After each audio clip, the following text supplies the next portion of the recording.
Good morning and welcome to the 19th Annual Ensworth Geography Bee. I am Miss Pearson. And I am Mr. Humphreys. We actually checked all of the Ensworth records this year, and instead of just making up a random number like we usually do, we're now officially certain that this is the 19th year of the Ensworth GeoBee. We're excited to put the Ensworth Middle School's best cartographers, vexillographers, demographers, and geographers to the ultimate test. Thank you to all of our middle school students for participating in the preliminary round of the GeoBee 2 weeks ago.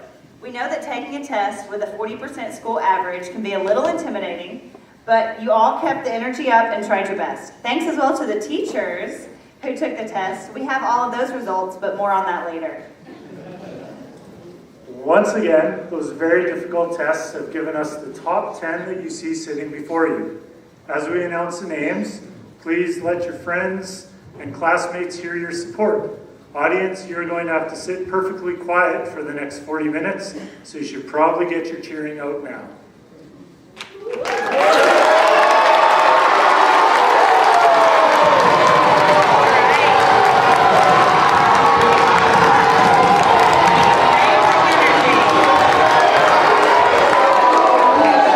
For our 6th grade contestants, and we'll hold the applause till I get all 3 names read. Madeline Wynn, Charlie Day Felice, and Abby Rowe. Give it up for the 6th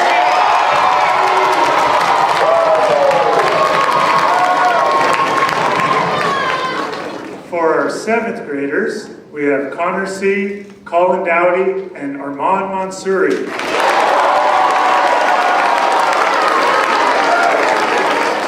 And for our GeoBee vets, 8th graders are Jack Dorr, Sion Mather, Luke Lafreniere, and Miles Dam. Let's hear it for all.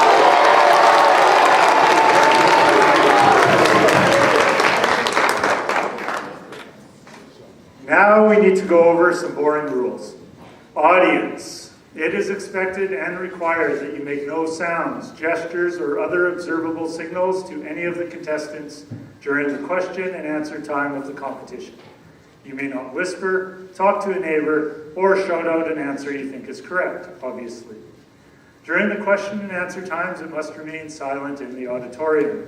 There will be breaks where we will encourage you to cheer for successful answers and participants when they get eliminated.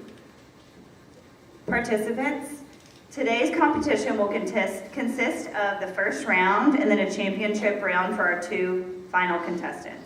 In the first round, a contestant will be eliminated once they have answered 2 questions incorrectly. We will begin each series of questions with the same student. If this student has been eliminated, questioning will begin with the next available student. After each student on stage has responded to a round of questions, those who gave the second incorrect answer will be excused from the stage. We will continue rounds this way until we have 2 remaining finalists. Some other rules to note. Contestants, you will have 15 seconds to answer, and you must start to give your answer before the time limit is up. You may ask for clarification on spelling or to repeat a question only twice throughout the competition, so listen carefully to each question. Use correct geographic terminology in your answers. For example, do not use Holland as a synonym for the country Netherlands, and do not use England for the country United Kingdom of Great Britain and Northern Ireland, as England is a political division. Give present-day names unless the question involves history, and other names would be correct in the context of that question.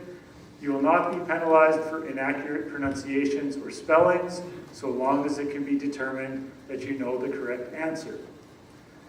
We will follow the National Geographic Society's policy of recognizing Europe and Asia as 2 separate continents.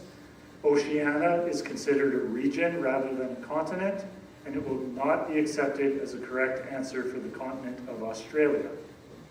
In addition, National Geographic Society recognizes 5 oceans: Arctic, Atlantic, Indian, Pacific, and Southern. And now, let's get on with the show, the 2026 Ensworth GeoBee.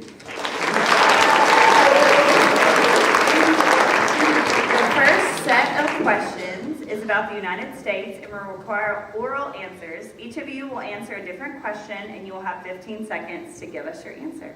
Luke, we're starting with you. Which state would you swim in the Lake of the Ozarks and climb the Gateway Arch in St. Louis? Where is Missouri? That is correct. Great job. It's not Jeopardy, we don't have to answer. I love it. But I appreciate that, Luke. Okay, Colin. To visit Jackson Hole and climb Devil's Tower, you would travel to which state?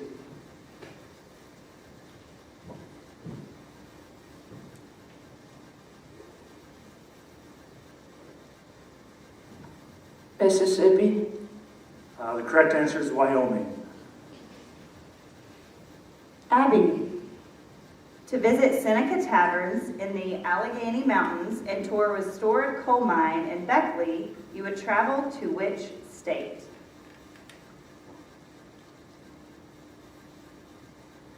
Oklahoma. The correct answer is West Virginia. Armand. To see maple sap being harvested and go skiing in the Green Mountains, you would travel to which state? Montana. The correct answer is Vermont. Miles. Which state would you visit to drive across the Chesapeake Bay Bridge and walk on the boardwalk at Ocean City? Virginia. The correct answer is Maryland. Sion. To see where Henry Ford built his first automobile and to vacation on the Upper Peninsula, you would travel to which state?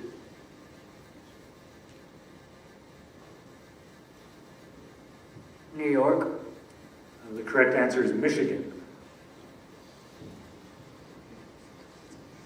Jack. To which state would you travel to see the historical battle road between Concord and Lexington? New Hampshire.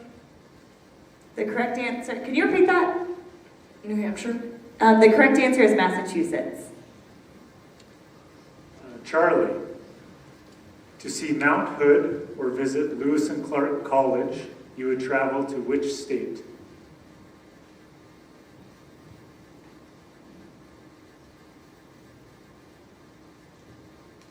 Michigan. The correct answer is Oregon. Connor.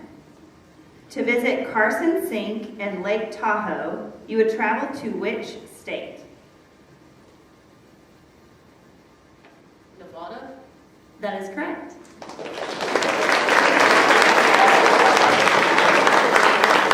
And Madeline. To visit Hot Springs National Park and the Buffalo National River, you would travel to which state?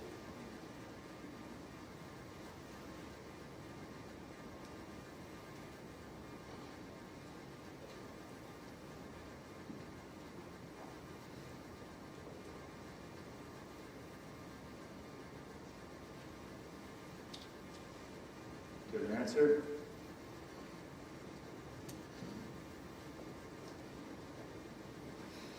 And the answer for that one is Arkansas.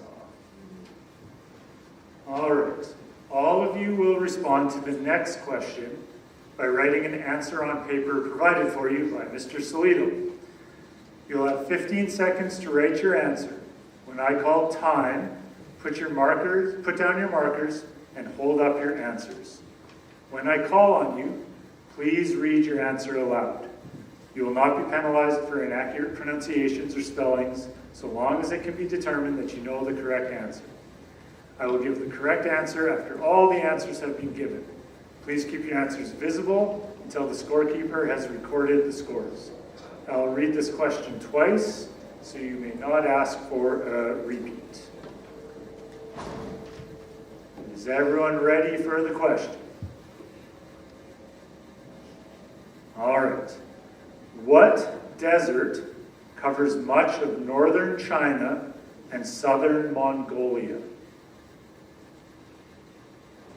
So the question again, what desert covers much of northern China and southern Mongolia?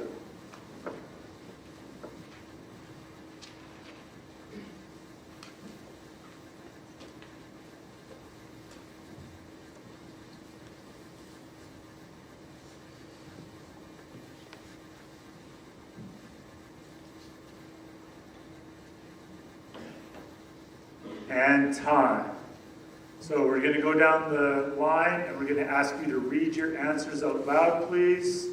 And then I'll read the correct answer at the end. All right, Luke. The Gobi Desert. Colin. The Gobi Desert. Abby. The Gobi Desert. Armand. Gobi Desert. Miles. Gobi Desert. Sion. Gobi. Jack. Gobi Desert. Charlie. Gobi Desert. Connor. Gobi Desert. And Madeline. And the correct answer is the Gobi Desert.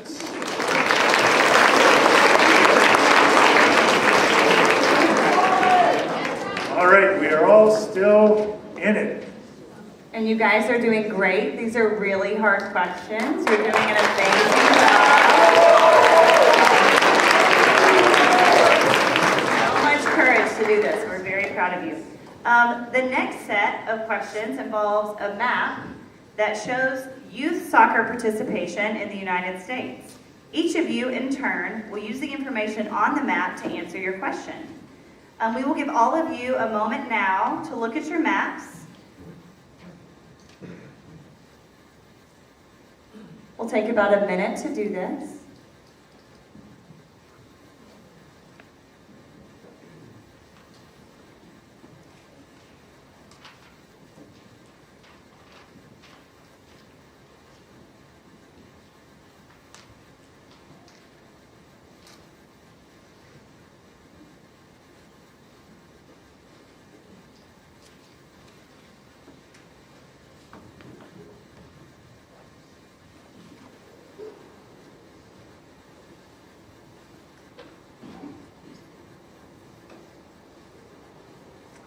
It's supposed to be showing up for everyone to see, but it's not.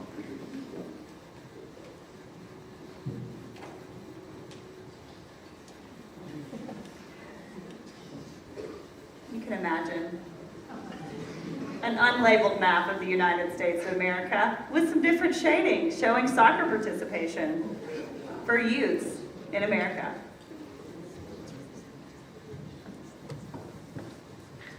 Take another 20 seconds just to check it out.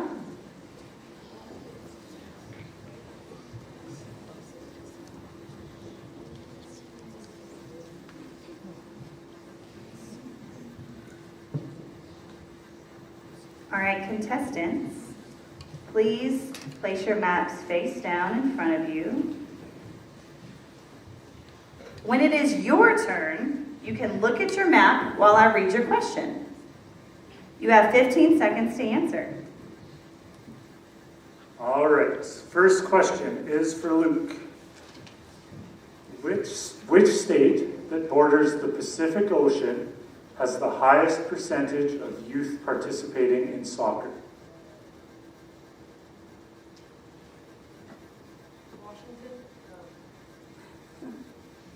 Washington. Correct. Great job.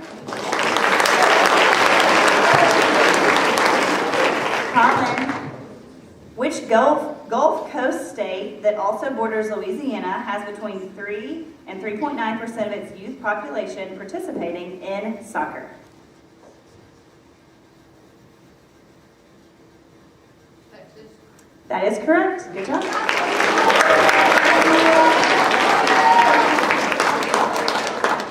Abby, which state that borders Canada has the lowest percentage of youth participating in soccer? Montana. Correct.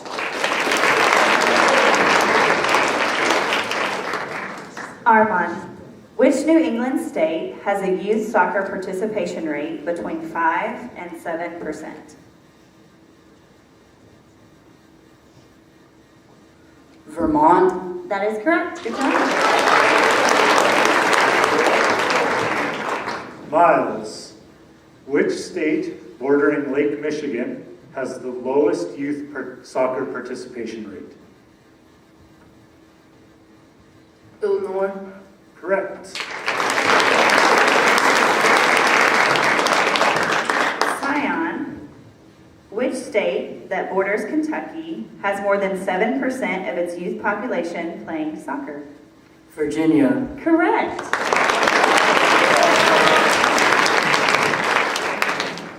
Jack, which state that borders Mexico has a youth soccer participation rate between 4 and 4.9%? New Mexico. Correct. Charlie, which state west of the Mississippi River has the highest youth soccer participation rate? Nebraska. The correct answer is South Dakota.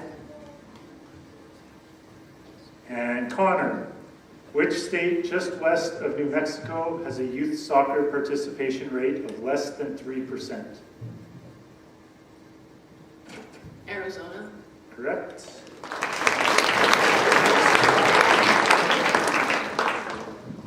And Madeline, which state that borders Kansas has the highest youth soccer participation rate? Colorado. Great job, that's correct.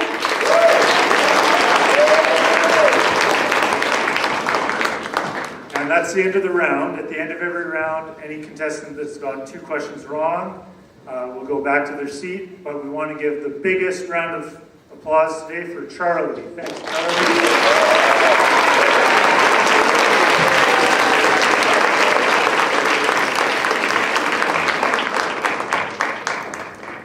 All right, the remaining final round questions will require oral answers. Each of you will answer a different question. You'll have 15 seconds to answer the question, and you all still have 2 clarifications remaining if you would like us to repeat something.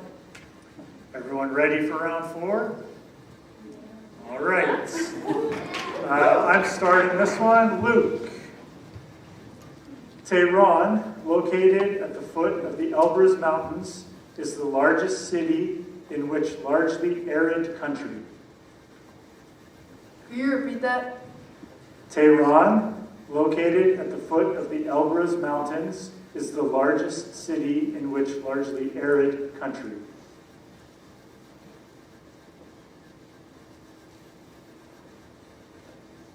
Iran. Correct.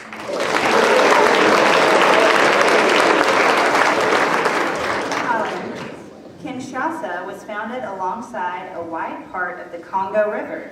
This city, one of the most populous in Central Africa, is the largest city of which country? Can you repeat the question? I can. Kinshasa was founded alongside a wide part of the Congo River.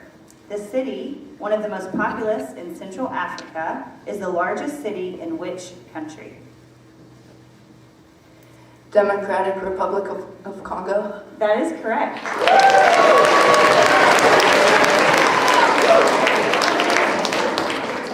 Abby,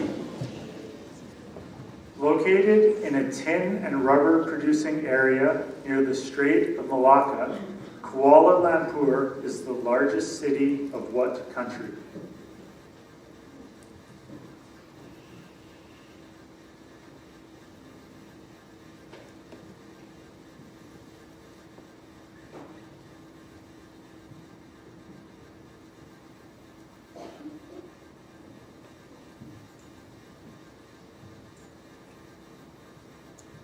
Algeria. The correct answer is Malaysia. Armand. Bogota is the hub of air travel and most commercial activity in which South American country?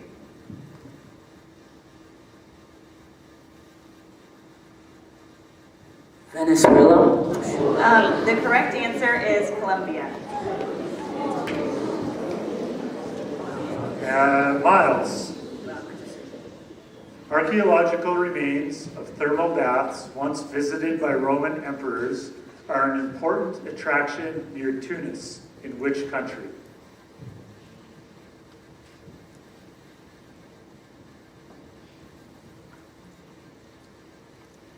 Turkey. The correct answer is Tunisia. Sion. The city of Belgrade, located where the Danube and Sava rivers meet, is in which present-day country that was once the administrative hub of Yugoslavia?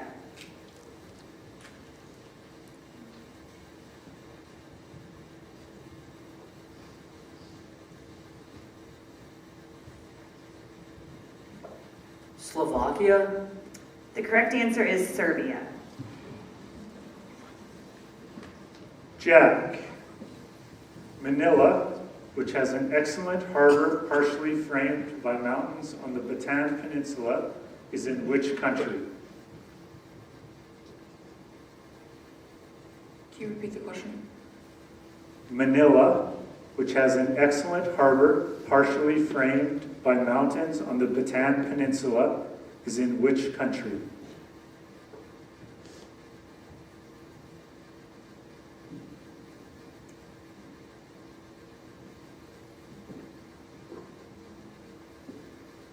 Spain. The correct answer is the Philippines. Connor. Mazgoof, which is fish roasted over an open fire, is a traditional food found in Baghdad, the major city of which country?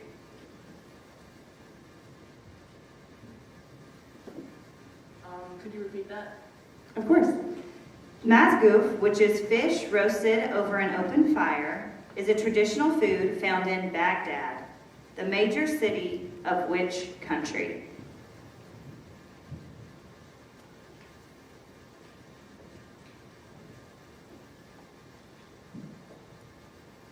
Bangladesh.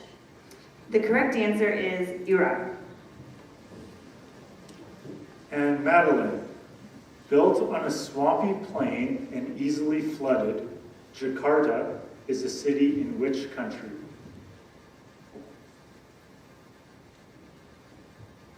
Indonesia. Correct.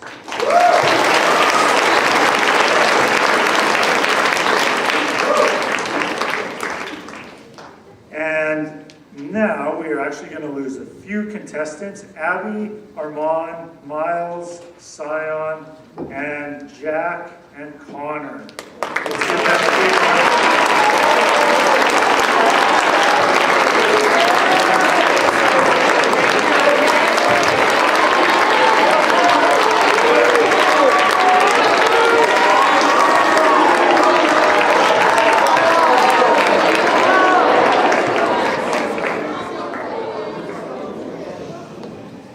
All right, we're going to continue with the same type of questions. One question each for each round. Luke and Colin, you have one clarification left, and Madeline, you have two clarifications left. You want me to start? Luke. Zagreb is the largest city in which country? Slovakia. The correct answer is Croatia. Colin. Casablanca, located on the Atlantic, is the chief port for which country?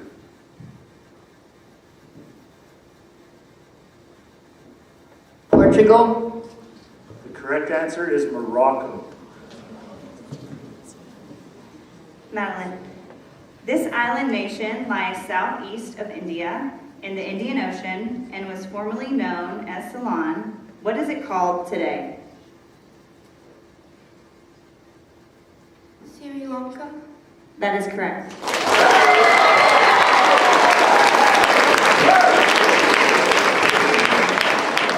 All right, let's give Colin a big round of applause. Thank you, Colin.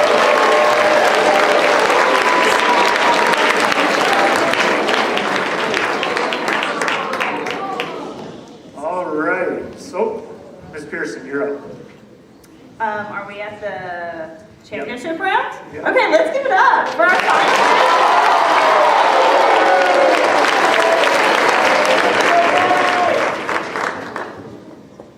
All right. Congratulations to our two finalists. We will now compete in the championship round, or you will. We're just hosting. You will be completing with a clean slate. The championship round consists of 3 questions. We will ask both of you the same question at the same time, and you will have 15 seconds to write your answer. When time is called, you will put down your markers and hold up your answer. And by markers, I mean number 2, lead pencils. Then you will be asked in turn to read your answers aloud. We will wait to give you the correct answer until both answers have been read. Whoever correctly answers the most questions in the set of 3 will be the school champion. As before, you will not be penalized for inaccurate pronunciations or spellings as long as it can be determined that you know the correct answer. If there is a tie after the set of 3 questions, we will explain the tiebreaker procedure. Each question will be read twice, so you may not ask for another repeat. Listen carefully before writing your answers. Any questions? All right, good luck. Okay, Luke, oh no, this is to both of you. Both of you. Jack London's classic novel, The Call of the Wild, tells the story of a pet dog that learns to survive in the wild after being kidnapped. This story takes place in the Yukon, in which country?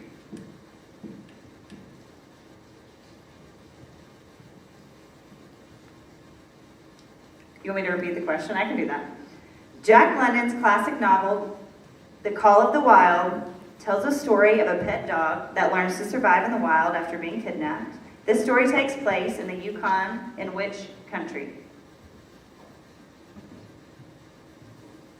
Do you both have your answers? Need a second? Okay.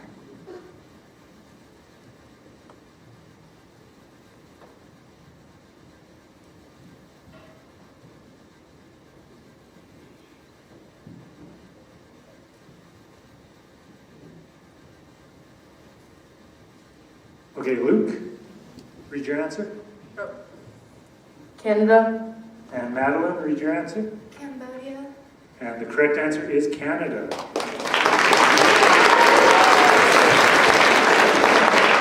All right, the second question. Disney's blockbuster movie Frozen is set in the fictional land of Arendelle, which was largely inspired by the country of Norway. Norway is located on which European peninsula? I'll read the question again. Disney's blockbuster movie Frozen is set in the fictional land of Arendelle, which was largely inspired by the country of Norway. Norway is located on which European peninsula?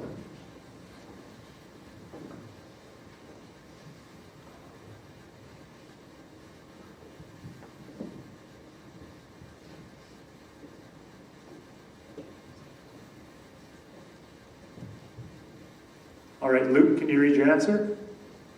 The Balkan Peninsula.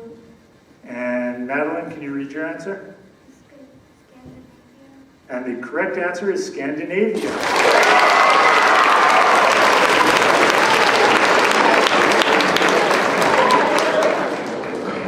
Wow, this is exciting. Okay. Question number 3. National Geographic explorer Shivani Bala works with warriors in the local Samburu community to protect the lions of Lake Turkana in which African country? National Geographic explorer Shivani Bala works with warriors in the local Samburu community to protect lions south of Lake Turkana in which African country?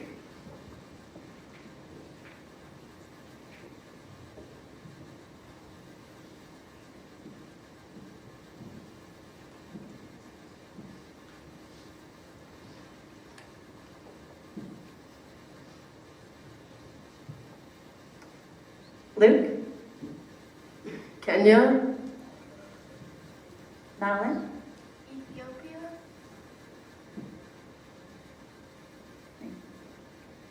The correct answer is Kenya.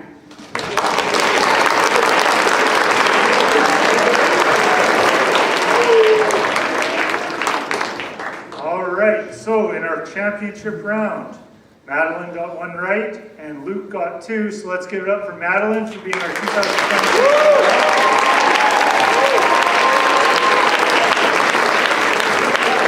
And let's all give a big round of applause to our 2026 GOB champion, Luke.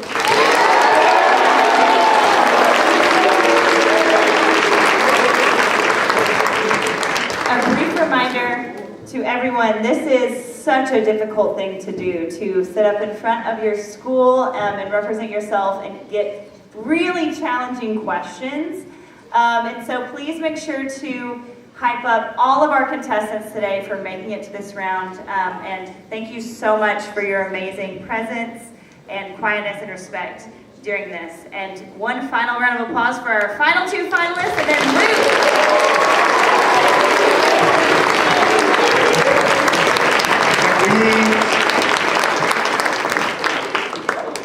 Thank you to parents for coming for sure, to our tech department for putting everything together, to our history department colleagues and all the middle school faculty for supporting this every year. Can we have all of the participants come back down at the end for a picture?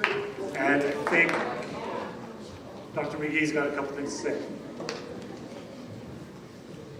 All right, thank you, Ms. Pearson and Mr. Humphreys. Give them a round of applause.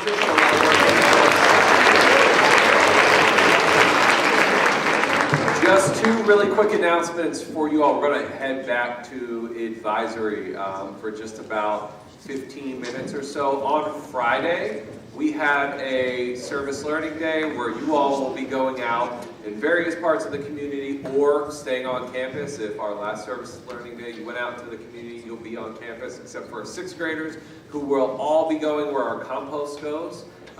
So there might be some details that you just need to revisit just to make sure that your advisory is on the same page for Friday. So we have some time to do that. Second thing is this week, you are taking some really brief assessments in your math class, and then next week in your English class. It should only take you about 35 minutes. We really encourage you to give your best effort and slow down. This helps your teachers meet you where you are in your learning and then push you to the edge of your learning. But if they don't have a good picture of where you are right now, it's really hard for them to meet you where you are at. So my encouragement to you all, it doesn't take a lot of time, but slow down and give your best effort. This week is math. Next week is English. If we are here, I know you all are checking the weather reports. More to come on that a little bit later, but I hope you all have a great week.